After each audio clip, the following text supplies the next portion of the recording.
Hello আমার কলিজার বন্ধুরা, তোমরা সবাই কেমন আছো? আশা করি তোমরা অনেক বেশি ভালো আছো। বন্ধুরা, আমি রাবিয়া। সারাটা জীবন আসলে আমি এখন এক সমস্যার ভিতরে আছি। আমার মেয়ে, ও আসলে একটু কালো হয়েছে। কালো হওয়ার কারণে ওকে কোনো জায়গায় আমি বিয়ে দিতে পারতেছি না। যেই পাত্রপক্ষ আসে আমার মেয়েকে বিয়ে করার জন্য, পাত্রপক্ষ এসে আমাকে পছন্দ করে তারা চলে যায়। বন্ধুরা, এখন আমি এক সমস্যাতে আছি। আসলে এই সমস্যাগুলো কিন্তু এখন অনেক বড় একটা ঝামেলা। আসলে বন্ধুরা, আমি একজন প্রবাসীর স্ত্রী। আমার হাজব্যান্ড মূলত প্রবাসে থাকে। সে হচ্ছে বর্তমানে ওমানে আছে। ওমানে সে, আমি যতদূর জানি, সে একজন গাড়ির ড্রাইভার। গাড়ি ড্রাইভিং করতেছে। মোটামুটি বেশ ভালো টাকায় বেতন পায়। লক্ষ টাকা, প্রায় 50,000 টাকার মতো স্যালারি পায়। এই টাকা দিয়ে তো বন্ধুরা আমার সংসারটা মোটামুটি ভালোই চলতেছে। মোটামুটি বলবো না, বেশ ভালোই চলতেছে। কিন্তু বন্ধুরা, এখন যেই সমস্যাটা হচ্ছে, সেই সমস্যা হচ্ছে আমার একটাই মাত্র মেয়ে। আমার আসলে কোনো ছেলে নেই। হ্যাঁ, একটাই মেয়ে। আসলে আমার বিয়ে হয়েছিল প্রায় 2010 সালে। কিন্তু লোকে আমাকে দেখলে একদমই বিশ্বাস করতে চায় না। তারা আমাকে দেখলে মনে করে আমার এখনো বিয়ে হয় নাই। আসলে বন্ধুরা, আমার শরীরের গঠন, মুখের গঠন, হ্যাঁ, দেখে কেউ বিশ্বাসই করতে চায় না। এটা সত্যি, আমার বয়সের তুলনায় একটু শরীর স্বাস্থ্য বেড়ে গেছে। ঠিক আছে, যাই হোক বন্ধুরা, এখন কথা হচ্ছে, আমি তোমাদেরকে একদম শুরু থেকে বলতেছি, তাহলে তোমরা আমার জীবনের সম্পূর্ণ ঘটনাটা জানতে পারবে। কি হচ্ছে আমার সঙ্গে, বা কেন এই ঝামেলাগুলো। তো তোমরা যদি কেউ আমার মেয়েকে বিয়ে করতে চাও, সেইটাও তোমরা আমাকে বলতে পারো। ঠিক আছে, তো যাই হোক, একদম ঘটনার মূল পয়েন্টে আসি। বন্ধুরা, আমার যখন বিয়ে হয়, তখন আমার মা বাবা তারা চাচ্ছিল আমাকে একজন প্রবাসী ছেলের সঙ্গে আমাকে বিয়ে দিবে। কেননা আমাদের যে গ্রামে আমরা বসবাস করি, এই গ্রামের মানুষজন সবাই বিশ্বাস করে যে প্রবাসী ছেলেরা আসলে টাকা পয়সা ইনকাম থেকে শুরু করে তারা অনেক মানে দায়িত্বশীল মানুষ। ঠিক আছে, যেই কারণে আমার পরিবার একটা সিদ্ধান্ত নিয়েছিল যে তারা আমাকে একজন প্রবাসী ছেলের সঙ্গে আমাকে তারা বিয়ে দিবে। কারণ প্রবাসী ছেলেরা অনেক বেশি হার্ড ওয়ার্কার। ঠিক আছে, তারা কঠোর পরিশ্রম করে, পরিশ্রমী মানুষ। আর সবচেয়ে বড় কথা হচ্ছে, প্রবাসী যারা থাকেন তারা আসলে বউদেরকে কোনো অভাব রাখেন না। টাকা পয়সা, সম্পত্তি, সব দিক থেকে তারা বউদেরকে সবচেয়ে বেশি খুশি রাখেন। হ্যাঁ, এইটা আমার মা বাবা বিশ্বাস করে। ঠিক আছে, এখন আমার মা বাবা যেহেতু এই জিনিসটা বিশ্বাস করে, তারা আমাকে এক প্রবাসী পাত্রের সঙ্গে বিয়ে দিয়েছে। তবে পাত্র যে ছেলে, সে আসলে আমাদের সম্পর্কে আত্মীয় লাগে, দুঃসম্পর্কে আত্মীয় হয়। কিন্তু যার সঙ্গে আমার বিয়ে ঠিক হয়েছে, সেই পাত্রটা ছিল একটু শ্যামলা। শ্যামলা বলতে একটু কালোই ছিল, কিন্তু একটু শ্যামলা গায়ের রংটা। ঠিক আছে, আর আমি তো মাশাল্লাহ, তোমরা দেখতেই পারতেছো। যাই হোক, শরীর, স্কিন সুন্দর বা কালো, এটা হচ্ছে পুরোটাই আল্লাহর দান। হ্যাঁ, কারণ আল্লাহ সব মানুষকে তৈরি করছে তার নিজের হাতেই। এখন কেউ কে দিয়েছে কালো, কেউ কে ফর্সা। যাই হোক, এখন আমার মা বাবা যখন এই কালো ছেলে দেখলো, তখন তারা আমার কাছে আসলো যে, রে মা, যার সঙ্গে তোর বিয়ে ঠিক হয়েছে সেই ছেলেটা তো একটু কালো, তোর কি কোনো আপত্তি আছে? এখন বন্ধুরা, আপনারাই বলেন, আল্লাহর দুনিয়াতে আমরা সবাই মানুষ। এখন ছেলেটা খুবই ভালো, সিগারেট খায় না, নেশা পানি কোনো কিছু করে না, অনেক ভালো। ঠিক আছে, তাছাড়া ছেলেটার ইনকামও ভালো, ওর ঘর বাড়ি, তারপর হচ্ছে সব দিক থেকে ভালো। কিন্তু একটাই সমস্যা, সেটা হচ্ছে ছেলেটা একটু শ্যামলা, কালো। এখন বন্ধুরা, আমার মা বাবা একটা বিয়ে ঠিক করেছে। ছেলেটাও আমাদের দুঃসম্পর্কের আত্মীয় হয়।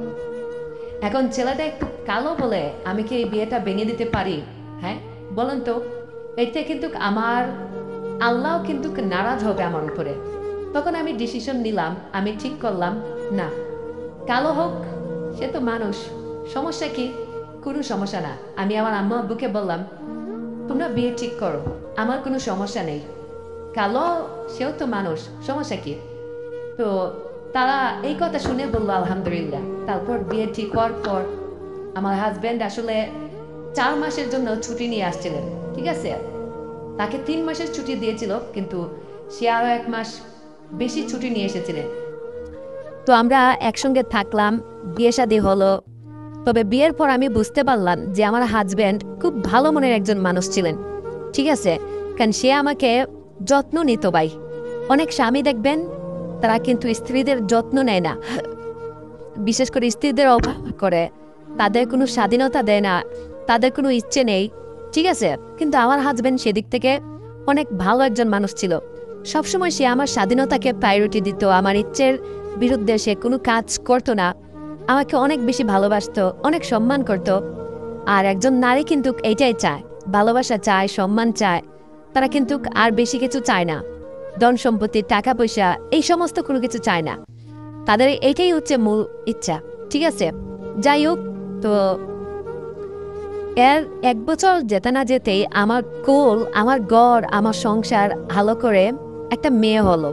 কিন্তু বন্ধুরা, হাসপাতালে যখন আমি মেয়েটাকে দেখি, তখন মেয়েটা ছিল একটু শ্যামলা রঙের, মানে অত একটা বেশি কালো না, আবার অত একটা বেশি ফর্সাও না, ওর বাবার থেকে একটু সুন্দর ছিল, ঠিক আছে? তো যাই হোক, আল্লাহর দান, ও দেখতে একেবারে ওর বাবার মতো হয়েছে, ঠিক আছে? আসলে আমার যে সুন্দর দেখতেছেন, আমার গায়ের রং পায় নাই, ওর বাবার গায়ের রং পাইছে। তো যাই হোক, এই মেয়েটাকে আমি কোলে পিঠে করে মানুষ করলাম, বড় করলাম। আর আমার হাজব্যান্ড তখন ছিল বিদেশে, তখন আমি ভিডিও কলে দেখিয়েছি তার মেয়েকে, এই যে দেখো তোমার মেয়ে তোমার মতোই হয়েছে। হ্যাঁ, যাই হোক, আমার হাজব্যান্ডের কোনো সমস্যা না, আমারও কোনো সমস্যা না, কারণ আল্লাহর মাল আল্লাহ দিছে, ঠিক আছে? আবার আমরা বড় করব, অন্যের ঘরে চলে যাবে। তো আমরা বেশ খুশি মেয়েকে নিয়ে, আমি মেয়েকে বড় করতে থাকলাম। আর উনি মাঝে মধ্যে ভিডিও কল দিয়ে মেয়েকে দেখতো, আমাকেও দেখতো। তো এভাবে 5টা বছর কেটে গেল। 5 বছর যাওয়ার পর আমার হাজব্যান্ড আসার সময় হয়ে গেল, তিনি বাড়িতে আসবেন। হঠাৎ একদিন আমাকে কল দিয়ে বলতেছে যে, রাবিয়া, আমি তো আগামী মাসে আসতেছি, আমার মেয়েটাকে আমি দেখব, এই প্রথম। আমার মেয়েটা এখন কত বড় হয়েছে, আমার মেয়েটার এখন প্রায় 6 বছর হয়ে গেছে, বলতে গেলে অনেক বড় হয়ে গেছে। কিন্তু এই 6টা বছর সে বাবাকে সামনে থেকে দেখে নাই, সবসময় মোবাইলে দেখতো, আর সে সবসময় পাপা পাপা করে ডাকতো। তো যাই হোক, মেয়েটা দেখতে দেখতে অনেক বড় হয়ে গেছে। ওর বাবা কিছুদিন পরেই বাড়িতে চলে আসলো। আসার পরে বাবা এবং মেয়ের যে একটা রসায়ন, একটা ভালোবাসার মুহূর্ত, সেটা আমি দেখতে পেলাম। এবং বাবা এবং মেয়ে তারা কিন্তু একে অপরকে চিনে নিল, ঠিক আছে? তারা তাদের নিজেদের মতো করে থাকা শুরু করে দিল। আর আমি আর এখানে কি বলবো, তারা একে অন্যকে খুব পছন্দ করে। বাবা মেয়ের ভালোবাসা পৃথিবীর সবচেয়ে সুন্দর ভালোবাসা। বিদেশ থেকে আমার হাজব্যান্ড মেয়ের জন্য অনেক খেলনা নিয়ে এসেছে, অনেক টয়, গাড়ি, অনেক কিছু নিয়ে এসেছে, খাবার দাবার সব কিছু, একটা আইপ্যাডও নিয়ে এসেছে। আমি তাকে জিজ্ঞাসা করলাম, আমার জন্য কি নিয়ে এসেছো? সে আমার জন্য কিছু না নিয়ে এসে তার মেয়ের জন্য সব নিয়ে এসেছে। তার মানে আমি সেদিন বুঝলাম বাবারা তার মেয়েদেরকে কতটা ভালোবাসে, সত্যি। যাই হোক, এভাবে আমি বললাম, তুমি তো 3 মাসের জন্য এসেছো, আবার তো চলে যাবে। শুনো, তুমি আগামী 5 বছর পর আস্তে আস্তে মেয়ে তো অনেক বড় হয়ে যাবে, তা তুমি তো চলে যাচ্ছ, মেয়েটাকে বড় করে বিয়ে শাদীর কথা এখন থেকে ভাবতে হবে, বুঝছো? আমার হাজবেন্ড আমাকে বলল, শুনো, বিয়ে শাদীর কথা আমি কোনো কিছু চিন্তা করি না, আল্লাহ আমাকে সেই তৌফিক দিয়েছে, ঠিক আছে? ও যদি কেউ বিয়ে না করতে চায়, আমার কাছে থাকবে, সমস্যা কি? কালো বলে কি আমি আমার মেয়েকে বিয়ে দিতে পারবো না নাকি?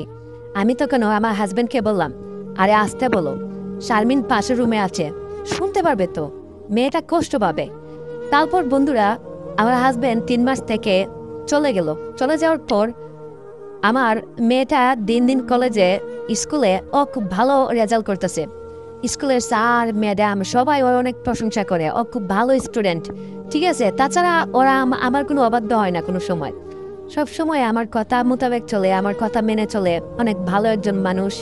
হ্যাঁ, সবাই এই কথাই বলে। আর আমি তো মা হিসেবে এটাই চেয়েছিলাম যে মেয়েটা ভালো হবে, সবার মন জয় করবে, এটাই তো। ওর দাদা দাদি সবাই আমার মেয়েটাকে অনেক বেশি ভালোবাসে। যাই হোক, এভাবে কেটে গেল প্রায় 16টা বছর, 16 বছর পার হয়ে গেছে। আমার হাজব্যান্ড এখন আর বিদেশে থাকে না, একেবারেই দেশে চলে এসেছে। দেশে এসে সে নিজে একটা ব্যবসা দিয়েছে। এখন কথা হচ্ছে যে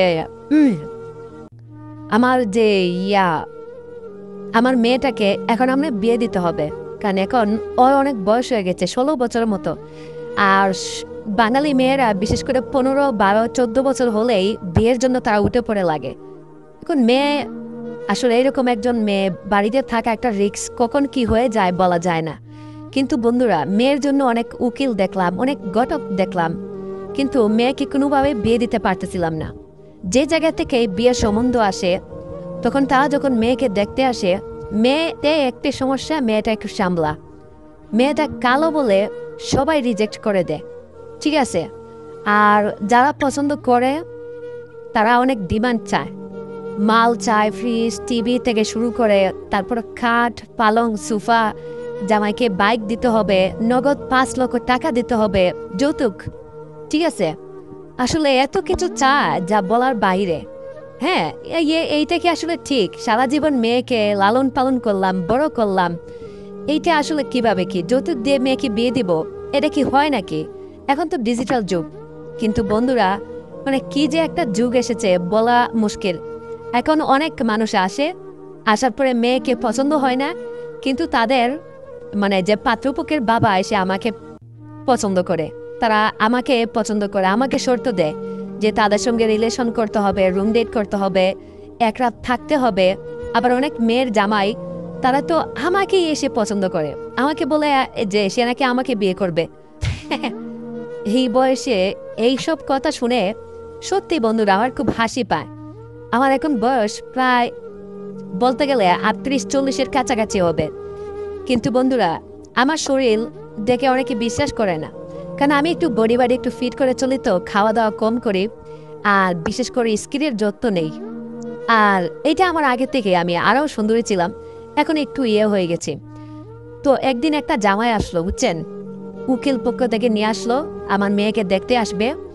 এখন তারা আমার মেয়েকে না দেখে আমাকে দেখে তারা পছন্দ করে বসে আছে, এবং সে জামাইটা তার শুনলাম তার নাকি শোরুম আছে কাপড়ের। এখন সে আমার মেয়ের সঙ্গে, আমরা যতটুকু জানি, বিয়ে করতে আসলে পাত্রপক্ষ, কনে আর পাত্রপক্ষ তারা আলাদা দেখা করতে যায়, কিন্তু এখানে ঘটেছে উল্টো একটা ঘটনা। পাত্রপক্ষ বলতেছে তারা নাকি আমার সঙ্গে পার্সোনাল বলবে কথা। কি কথা বলবে আমি তো কোনো কিছু বুঝতে পারতেছি না। তখন আমি পাত্রপক্ষের কাছে গেলাম, গিয়ে বললাম, হ্যাঁ জামাই বাবা বলো কি বলবে। তখন মেয়ের জামাই, যে হবু জামাই হবে, সে আমাকে বলতেছে, শাশুড়ি মা, আপনাকে তো আমার বেশ ভালো পছন্দ হয়েছে, আপনার মেয়েকে কিছুটা পছন্দ হয়েছে, মানে বউ হিসেবে ঠিক আছে, রান্না বান্না করার জন্য ঠিক আছে, কিন্তু শাশুড়ি মা, আপনাকে দেখলে তো বিশ্বাসই হয় না যে আপনার এরকম একটা মেয়ে আছে। আপনি এত সুন্দরী, এত কিউট, অথচ আপনার এরকম একটা মেয়ে, বিশ্বাসই হচ্ছে না। তখন আমি ওকে বললাম, দেখো বাবা, এটা তো আমাদের হাতে কোনো কিছু না, সুন্দর কালো শ্যামলা এগুলো তো সব উপরওয়ালার ইচ্ছে, তাছাড়া ও দেখতে ওর বাবার মতো হয়েছে। এখন তুমি কি বলবে আমাকে জামাই, সেটা বলো তো। মেয়ের জামাই আমাকে বলতেছে, শাশুড়ি মা, আমি আপনার মেয়েকে বিয়ে করতে পারি এক শর্তে। আমি তাকে বললাম, কি শর্ত? তখন সে আমাকে বলতেছে যে আমার আপনাকেও পছন্দ, বিয়ের পরে আমাকে আপনি আলাদা প্রাইভেট সময় দিতে হবে, পার্সোনাল সময় দিতে হবে, এবং আপনার মেয়ে তো আমার বাড়িতে থাকবে, আপনি মাঝে মধ্যে মাসে 2-1 সপ্তাহ আমার বাড়িতে থাকবেন, ঠিক আছে? এটা আমার রিকোয়েস্ট। আর আমি মাঝে মধ্যে আসবো, আপনার সাথে সময় কাটাবো, টাইম কাটাবো। আমি জামাইকে বললাম, জামাই, আমি তোমার কাছে বিয়ে বসতেছি না, বিয়ে বসবে আমার মেয়ে, তোমার সঙ্গে তো আমার মেয়ে থাকবে সারা জীবন, আমি তোমাকে কেন আলাদা টাইম দেব? তখন সে বলতেছে, শাশুড়ি মা, আপনাকে আমার বেশ পছন্দ, তাছাড়া আপনাকে তো আমি পারবো না। বন্ধুরা, আমি খুব এক বিপদে পড়েছি। মেয়ের জন্য পাত্র আসে দেখতে, মেয়েকে পছন্দ না করে তারা পছন্দ করে আমাকে। এখন আমি মা হয়ে কি যে এক মহা বিপদে আছি, সেইটা বন্ধুরা আমি তোমাদেরকে বলে বোঝাতে পারবো না। জাস্ট একেবারে পাগল হওয়ার মতো অবস্থা। তারপর এইভাবে চলতে থাকলো। একদিন একটা ছেলে আমার মেয়েকে পছন্দ করলো, সে বিয়েও করলো, কিন্তু আমি দেখলাম ওই ছেলেটা আমার দিকে কোনো নজর দেয় নাই, বা আমাকে পছন্দও করে নাই, এরকম কোনো কিছু বলে নাই। আমি মনে মনে উপরওয়ালাকে ধন্যবাদ দিলাম। আমি বললাম, যাক আলহামদুলিল্লাহ, আল্লাহ মানুষ জন্ম দেয়, আবার আল্লাহ বিয়ে দিয়ে দেয়, জন্ম মৃত্যু বিয়ে তিনটা হয়তো উপরওয়ালার হাতেই। যাই হোক, আমি দেখলাম আমার মেয়ের জামাইও বেশ সুন্দর, লম্বা, উঁচু লম্বা, বডি ফিটনেস খুব ভালো। আমি আসলে বুঝতে পারলাম না তারা আমার মেয়েকে কেন বিয়ে করলো। কোনো কিছু চায় নাই, যৌতুকও চায় নাই। তারা আসলো, মেয়ে দেখলো, বিয়ে করে ফেললো।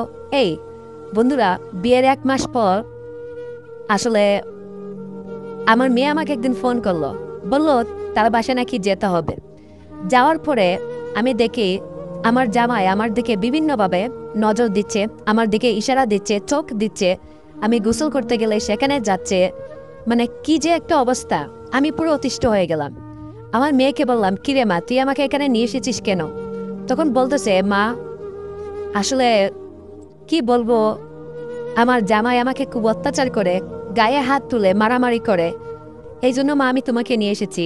আর আমার জামাই রাকিব অত তোমাকে পছন্দ করে, ও আমাকে ডিরেক্ট বলে ফেলেছে যে ও নাকি তোমাকে চায়, যদি তোমাকে না পায় তাহলে ও আমার গায়ে হাত তুলবে, আমাকে নির্যাতন করবে। বন্ধুরা, আমি মেয়ের বাড়িতে গিয়ে মেয়ের মুখে এরকম লোমহর্ষক ঘটনা ওর মুখ থেকে শুনে আমি একটু হতবাক হয়ে গেলাম। আমার শরীরে অনেকটা গা শিউরে উঠল। ছি, এইরকম পুরুষ হতে পারে? আসলে তখন আমার মেয়ের জামাইয়ের সঙ্গে আমি পার্সোনালি প্রাইভেট গেলাম ওর রুমে। ও আমাকে ডাকলো। যাওয়ার পরে আমি জামাইকে বললাম, জামাই তুমি এটা কি করতেছো? দেখো, আমি তো তোমার বউ না, তোমার স্ত্রী না। তোমার শ্বশুর যদি এই কথাটা শুনে খুব মাইন্ড করবে, খুব বকাচকা করবে। দেখো জামাই, এটা হয় না। শুনো বাবা, আমি তো কারো না কারো বউ। এখন তোমার বউ যদি অন্য কোনো পুরুষের সঙ্গে যায়, সময় কাটায়, সেটা কি তোমার ভালো লাগবে? জামাই আমাকে বলতেছে, যাক না, সমস্যা কি, ওর মতো কালো মেয়ে গেলেই বাকি, আমি কোনো কিছু মনে করবো না। ও শুধু দুবেলা দুমুঠো ভাত রান্না করতে পারলে হলো। এইটা কোনো কথা বন্ধুরা? বলেন, আপনারাই বলেন। যাই হোক, আমি জামাইকে বললাম, দেখো জামাই, এটা ইয়ার্কি ফাইজলামি করার একদমই সময় না। দেখো জামাই, এখন তুমি কি চাচ্ছ? তখন জামাই আমাকে বলতেছে, শাশুড়ি মা, আমি আপনাকে চাই, আপনি আমাকে সময় দিবেন, আমার সঙ্গে রাত কাটাবেন, এইটাই। আর বিয়ের আগে আমি এই কোনো কিছু বলি নাই আপনাকে, কান তখন আপনি রাজি হবেন না। এরকম অনেক পাত্র গেছে আপনার কাছে, আপনি রাজি হন নাই, সেই জন্য আমি আপনার দিকে নজর দিই নাই, কোনো কিছু বলি নাই। কিন্তু এখন তো আপনার মেয়েকে আমি বিয়ে করে ফেলেছি, এখন তো আপনি রাজি না হয়ে আর কোথাও যেতে পারবেন না।